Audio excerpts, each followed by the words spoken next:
Assalamualaikum warahmatullahi wabarakatuh. Ya, kembali lagi dengan saya Sadi Dimulana. Di sini saya akan meneruskan video saya yang kedua, yakni dengan teknik desensitisasi sistematik.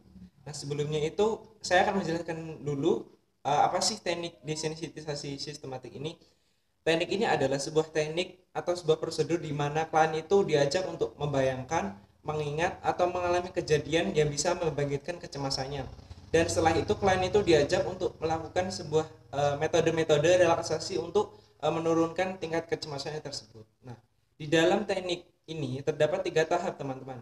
Yang pertama itu klien itu diajak untuk melakukan relaksasi terlebih dahulu atau dapat dikatakan sebagai sebuah pemanasan terlebih dahulu, bisa menggunakan teknik PMRT atau menggunakan teknik deep breathing. Nah, yang kedua, klien itu dibuatkan skala hierarki kecemasan, ya diskalakan seperti teknik scaling. Nah, untuk yang ketiga itu konselor menyajikan stimuli-stimuli yang bisa menyebabkan atau membangkitkan kecemasan dari klien selama proses relaksasi. Nah, untuk lebih jelasnya silakan simak video berikut ini. Sekarang kita ke tahap relaksasi ya, Mbak Dina. Nah, silakan Mbak Dina tangannya ditaruh di depan lutut, kemudian pejamkan mata, ikuti kata-kata saya. Tarik nafas dari hidung, tahan 3 detik, kemudian hembuskan dari mulut pelan-pelan.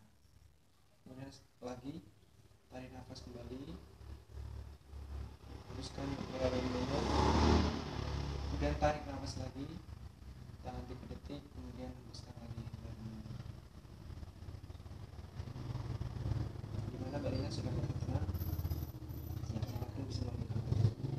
Sekarang sudah melakukan teknik relaksasi Mbak Lina. Nah, sekarang Mbak Lina siap nggak untuk melanjutkan kepada teknik selanjutnya, yakni kita mengulas kembali kecemasan yang dialami oleh Mbak Lina, yakni takut naik pesawat. Sudah siap. Baik, karena Mbak Lina sudah siap, sekarang kita akan menyekalakan ya Mbak, dari angka 1 sampai 100 beberapa hal yang bisa membuat Mbak Lina itu takut untuk naik pesawat. Nah, yang pertama, bagaimana posisi Mbak Lina atau berapa angka ketika Mbak Lina itu menjelang sehari sebelum naik pesawat? 20. Baik, 20. Selanjutnya, pagi sebelum naik pesawat berapa angkanya? 35. Selanjutnya, bagaimana posisi Mbak Lina ketika perjalanan naik perjalanan ke bandara? 40. Di posisi berapa Mbak Lina ketika sudah sampai di bandara, sudah berada di bandara? 50. Posisi berapa ketika Mbak Lina itu sudah masuk masuk pesawat? 65. Nah, posisi berapa Mbak Lina itu ketika pesawat itu akan segera terbang? 70. Nah, semakin naik ya. Nah, di posisi kecemasan berapa Mbak Lina itu ketika berada di ketinggian atau pesawat sudah berada di ketinggian lebih dari 1000 kaki? 85. Nah, dari beberapa hal yang saya sebutkan tadi itu, kecemasan yang paling tinggi itu yang ketika berada di ketinggian ya, itu bernilai 80.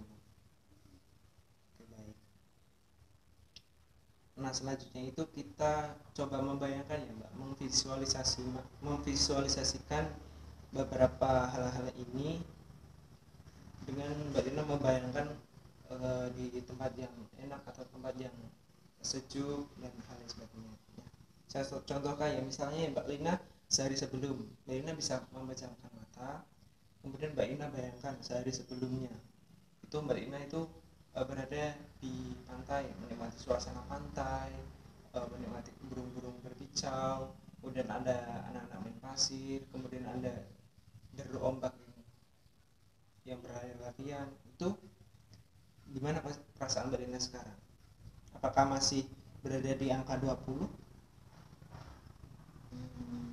Mungkin menjadi 15.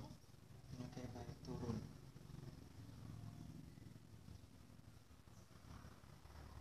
Nah, naikkan lagi ketika Mbak Lina di pantai, kemudian Mbak Lina di posisi pagi sebelum terbang. Misalnya Mbak Lina pagi ke pantai terlebih dahulu sebelum nantinya akan terbang naik pesawat. Itu Mbak Lina berada di posisi berapa? 20.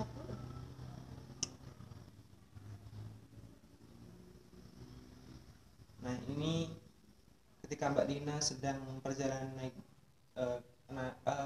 perjalanan ke bandara ya. Ketika Mbak Lina berjalan ke bandara, Mbak Lina itu diantar oleh limosin, disediakan banyak minum, banyak makanan, dan sejuk suasananya karena ada AC. Berapa angka Mbak Lina? 25.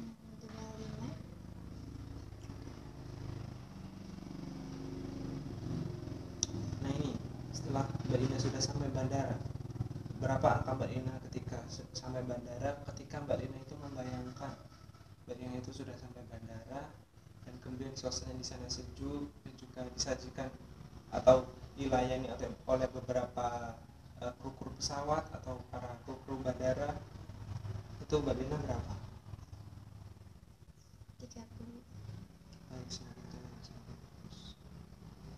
nah, coba Mbak Lina bayangkan lagi ketika Mbak Lina masuk kabin dan ternyata di dalamnya itu kru-krunya ramah-ramah dan suasana di dalam pesawat juga sejuk, banyak makanan, banyak dilayani oleh para pramugara. Bagaimana perasaan Mbak Lina? Perasaannya Iya, perasaan Mbak Lina bagaimana? Senang? senang. Senang? Berapa angkanya? 35. Oke, nah, ini di saat pesawat akan terbang. Coba Mbak Lina bayangkan pesawat akan terbang, tapi posisi Mbak Lina sedang mendengarkan lagu yang sangat lembut, yang sangat indah juga, dengan suasana dengan sejuk, tanpa ada gangguan sedikit. Berapa angka Mbak Lina dalam kecemasan tersebut?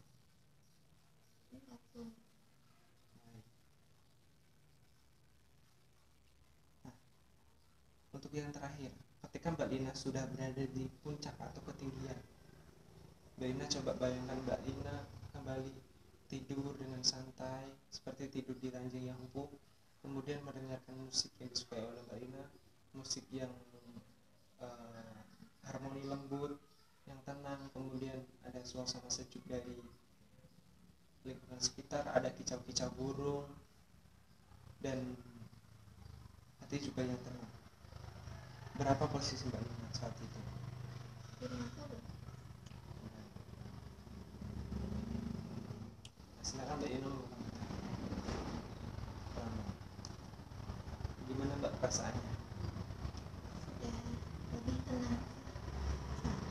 Saya coba bacakan ya, tadi kan Mbak Lina dari beberapa skala itu misalnya seperti sehari sebelum itu Mbak Lina berada di puncak skala 20. Nah, kemudian setelah coba saya bayangkan lagi ketika di pantai itu Mbak Lina turun alhamdulillah menjadi 15. Dan ketika berada di puncak ketinggian kecemasan, ya ini berada di angka 80. Ketika Mbak Lina sudah berada di ketinggian itu alhamdulillah dengan Mbak Lina membayangkan tadi bisa turun menjadi 50. Nah, jadi dapat disimpulkan bahwa ketakutan Mbak Lina itu bisa diatasi. Nah, coba Mbak Lina itu membayangkan ketika misalnya naik pesawat itu Mbak Lina membayangkan lagi, atau bisa mendengarkan musik, duduk dengan tenang, menikmati suasananya. Insya Allah kecemasan Mbak Lina itu akan sedikit demi sedikit itu akan berkurang. Nah, berikut adalah teknik dalam desensitisasi sistematik. Untuk selanjutnya akan lanjut kepada teknik yang terakhir, yakni tahap relaksasi akhir. Nah, terima kasih.